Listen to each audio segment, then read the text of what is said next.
Hello everyone, welcome to Dinesh science solution dear student. तो student, आपकी बहुत सारी ऐसी मुझे कमेंट आ रही थी कि सर एक हाइब्रिडाइजेशन जो है उस पर लेक्चर्स बना दो। हाइब्रिडाइजेशन में हमें बहुत सारी डिफ़िकल्टी है, बहुत सारा प्रॉब्लम है।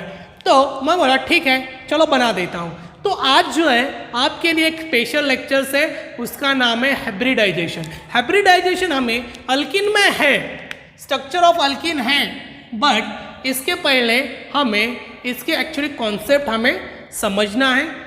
क्या कॉन्सेप्ट है वो हमें समझ के लेना है कि हाइब्रिडाइजेशन की कॉन्सेप्ट क्या है। तो इसके लिए हमें क्या करना है, कोई कुछ चीज़ें बारीक बारीक चीज़ें जो है हमें पढ़ना है। तो ऐसी चीज़ें हमें पढ़ना है कि जो हमें पता नहीं। तो एक्चुअली यहाँ पे क्या होता है समझो। फॉर एग्जाम्पल, यहाँ पे दुनिया में 4 ही ऑर्बिट्स है बेटा, इसके अलावा कोई ऑर्बिट्स नहीं है। जैसे कि SPDF, इनको याद रखने का एक मराठी में, जैसे कि हमारे महाराष्ट्र भाषा में सासू पडली डेरी फुटली, इसको इस तरह से तुम स्ट्रिक में रख सकते हो, SPDF। तो देखो इसमें स्ट्रिक क्या है आपके लिए का एक कॉन्सेप्ट आपके लिए है कि यहाँ पे जब कोई यहाँ पे हाइब्रिडाइजेशन ऑफ अल्किन, तो हमें हाइब्रिडाइजेशन ऑफ अल्किन पढ़ना है। अल्किन के बारे में थोड़ा सा इंफॉर्मेशन हमें लेना चाहिए। ये जो है हम जो है थोड़ी सी बाद में पढ़ेंगे, बट हमें हाइब्रिडाइजेशन की कंसेप्ट हमें क्लियर होना जरूरी है। तो हम क्या करेंगे, यहाँ पे डिस्कशन करेंगे कि हाइब्रिडाइजेशन होता क्या है। जब कोई चीज़ें समझो SPDF मिलके नंबर ऑफ ऑर्बिट बनाते हैं, इसी को हम हाइब्रिडाइजेशन कहता है। क्या कहते हैं कि कोई चीज़ें समझो हमारे पास में ये 4 चीज़ें हैं। एक है ब्लैक कलर का मार्कर, एक है ब्लू कलर का मार्कर, एक है ग्रीन कलर का मार्कर और एक है रेड कलर का मार्कर। ये चीज़ें मिक्सअप होके कोई ऑर्बिट्स फॉर्म करता है, उसी को हम क्या कहते हैं, हाइब्रिडाइजेशन। क्या कहते हैं, ऑर्बिट्स कहते हैं। क्या कहते हैं, ऑर्बिट्स कहते हैं। देखो द नंबर ऑफ, देखो यहाँ पे क्या करेंगे, द मिक्सिंग ऑफ, देखो मिक्सिंग ऑफ ऑर्बिट्स। देखो ऑर्बिट का मिक्स होना, ऑर्बिट का मिक्स होना और फॉर्मेशन ऑफ, किसका फॉर्मेशन होना, फॉर्मेशन ऑफ, किसका फॉर्मेशन होना, नंबर ऑफ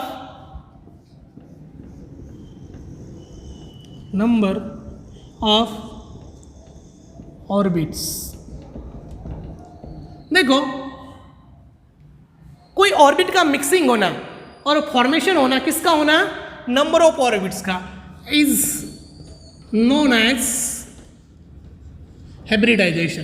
देखो बहुत आसान डेफिनेशन है कि यहाँ पे नंबर ऑफ ऑर्बिटल का मिक्स होना, ओके, नंबर ऑफ ऑर्बिटल का मिक्स होना और न्यू ऑर्बिट का फॉर्मेशन होना। जैसे कि हमारे पास में कौन कौन से ऑर्बिट है बेटा, टाइप्स ऑफ ऑर्बिट हमें पढ़ना पड़ेगा। देखो types of orbits, types of orbit जो है हमारे पास में कौन कौन से, जैसे कि SPDF,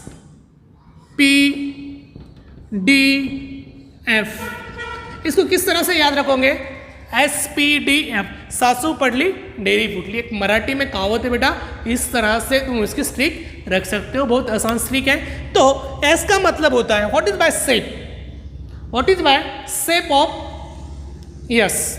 यहाँ पे इसकी जो शेप्स हैं स्पेरिकल शेप्स होती है, उसके बाद में P की शेप्स कैसी होती है, जैसे कि डम्बेल।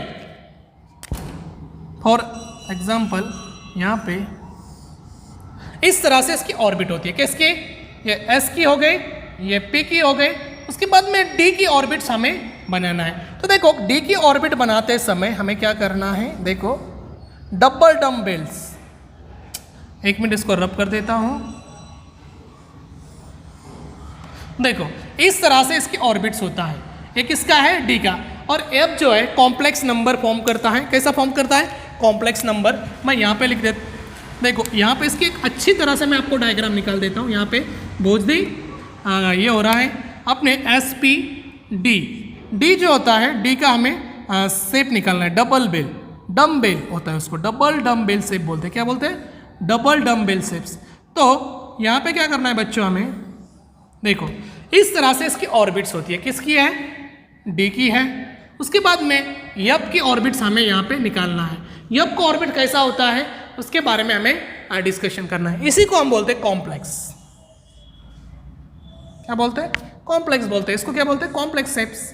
क्या बोलते हैं? Complex shapes. इस तरह से दो, चलो कॉम्प्लेक्स शेप्स। इसको बोलते हैं हम स्फेरिकल, इसी को बोलते हैं डम बेल, इसी को बोलते हैं डबल डम बेल, और इसको बोलते हैं स्फेरिकल। इस तरह से उनका शेप्स होता है। लगे तो इनका स्क्रीनशॉट ले लो। स्क्रीनशॉट लेने के बाद में अगला मैं डिस्कशन करता हूँ। चलो ले लिया स्क्रीनशॉट। ओके, इस तरह से उनका शेप्स होता है। जैसे कि यहाँ पे आपको पता है कि एस ऑर्बिट्स, एस के कितने ऑर्बिट्स होते हैं, पी के कितने ऑर्बिट्स होते हैं, डी में कितने ऑर्बिट्स होते हैं, उसके बाद में एफ में कितने, उसका शेप्स बता दिया आपको मैंने। अभी अगर तुमने यहाँ पे डिस्कशन किया तो मैं इसको रब कर देता हूं। चलो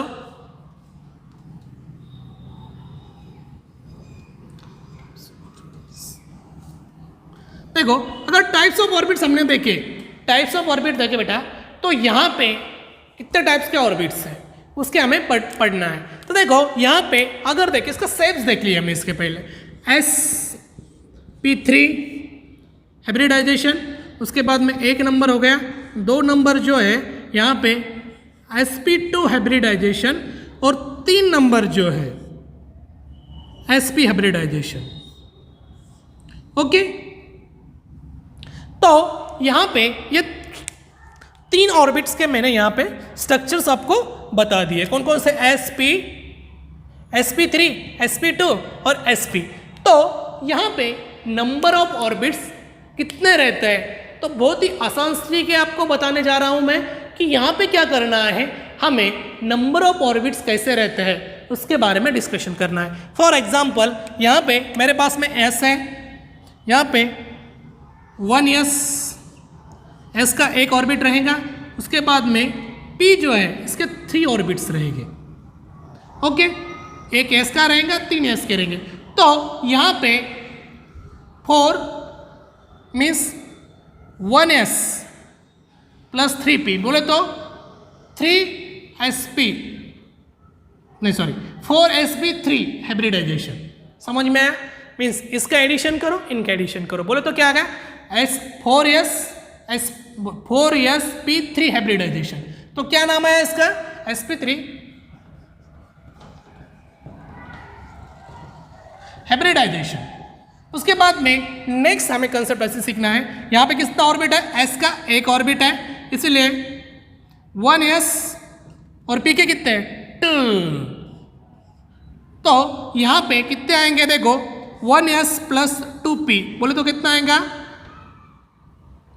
3sp2 हाइब्रिडाइजेशन। उसके बाद में सिंपल सी एक ट्रिक है, यहाँ पे क्या करना है, यहाँ पे कुछ नहीं, बोले तो यहाँ पे 1s है और 1p है, बोले तो यहाँ पे क्या आएगा? 1sp hybridisation. यहाँ पे हाइब्रिडाइजेशन का फॉर्मेशन हुआ है कि कौन सा s पे कितने ऑर्बिट्स होते हैं, p में कितने ऑर्बिट्स होते हैं, उसकी इंफॉर्मेशन मैंने इस लेक्चर्स में दे दी है कि यहाँ पे हाइब्रिडाइजेशन जो है, तो इसका डिस्कशन हम sp3 हाइब्रिडाइजेशन करेंगे, sp2 हाइब्रिडाइजेशन में करेंगे, और sp हाइब्रिडाइजेशन का एक अलग अलग सा लेक्चर्स इसमें हम बना देंगे। जो आपकी जो कॉन्सेप्ट है पूरी तरह से क्लियर होना, यही मकसद हम यहाँ पे रख के ये लेक्चर्स बना रहे हैं। लेक्चर रखने का हमें क्या करना है, एक बार फिर से भी एक बार बोल देता हूँ कि यहाँ पे sp में कितने ऑर्बिट्स होते हैं, sp2 में कितने ऑर्बिट्स होते हैं, और sp में कितने ऑर्बिट्स होते हैं, इसकी इन्फॉर्मेशन मैंने यहाँ पे दे दी है। वो जो है लगे तो आप इसका स्क्रीनशॉट ले लो, और बेटा यहाँ पे क्या करना है, हमें हाइब्रिडाइजेशन का जो लेक्चर्स है वो बनाना है, उसका कोहराम मचा देना है। कोहराम बोले तो हमें एक एक से पढ़ना है, जैसे कि sp3, sp2, sp1। ओके, यही ऑर्बिट्स हमें क्या करना है, डिटेल्स में पढ़ना है, लेकिन उसके बाद में भी हाइब्रिडाइजेशन ऑफ अल्कीन का डिस्कशन हम करेंगे। लेकिन ये चीज़ें हमें ज़रूर है कि मालूम होना इसीलिए हमें हाइब्रिडाइजेशन का प्रैक्टिस करना है। तो बेटा मैं आपके लिए जो है यहाँ पे एक DS2 एक जो प्लेटफॉर्म है पूरी तरह से आपके लिए काम कर रहा है, आपके लिए मेहनत करवा के ले रहा है। तो ये जो लेक्चर्स है आपके दोस्तों के साथ में शेयर कीजिए, सब्सक्राइब कीजिए चैनल को और बेल आइकन को प्रेस कीजिए। तो मैं एक कहानी सुनाने वाला हूँ बेटा आप आज के लेक्चर्स में आपको। तो कहानी होती है एक सक्सेसफुल बिजनेसमैन की। तो सक्सेसफुल बिजनेसमैन की कहानी मैं आज आपको सुनाने वाला हूँ। तो सक्सेसफुल बिजनेसमैन कैसा रहता है, जैसे कि एक सक्सेसफुल बिजनेसमैन होता है जो उसकी शादी होती है, वो अमीर घर की एक लड़की कर लेता है, उससे शादी कर लेता है। बट जैसे जैसे शादी कर लेता है तो उसके हालत जो है बिगड़ने जाते हैं। क्या होता है, हालत उसके बिगड़ने जाते हैं। जैसे कि उसको बहुत ही बोले तो जो पैसा उसके पास में था, जो उन्हें मेहनत से कमाए वाले पैसे थे, वो पैसे क्या होते हैं, कम होने लगते हैं। उसकी जो है एक ऐसी बहुत ही बुराई चलने लगती है। तो इसका रीजन ऐसा है, उसको बिजनेस में बहुत नुकसान होता है। बट इसको क्या करना है, जहाँ पे भी उसके ससुराल वाले जो होते हैं, ससुराल वाले क्या बोलते हैं, चलो अपनी बेटी है, अपनी बेटी को दे देंगे। बट यहाँ पे प्रॉब्लम ऐसा रहता है बेटा कि उसके जो ससुर जो होते हैं, किसके, दामाद के ससुर, वो क्या बोलते हैं कि नहीं बोले। लड़की की माँ बोलती है कि इसको चलो अपन इसको दे देंगे, बट वो क्या बोलती है, नहीं बोले। जब उसका भाग्य उदय हो जाएगा, ओके, तब वो तो सक्सेसफुल हो जाएगा। सक्सेसफुल उसको स्टोरी बोले तो सक्सेसफुल वो उसके लाइफ में होने वाला है। तो इसके लिए वो जो है ना, उसके ससुर जी कुछ देने के लिए उसके राजी नहीं रहते।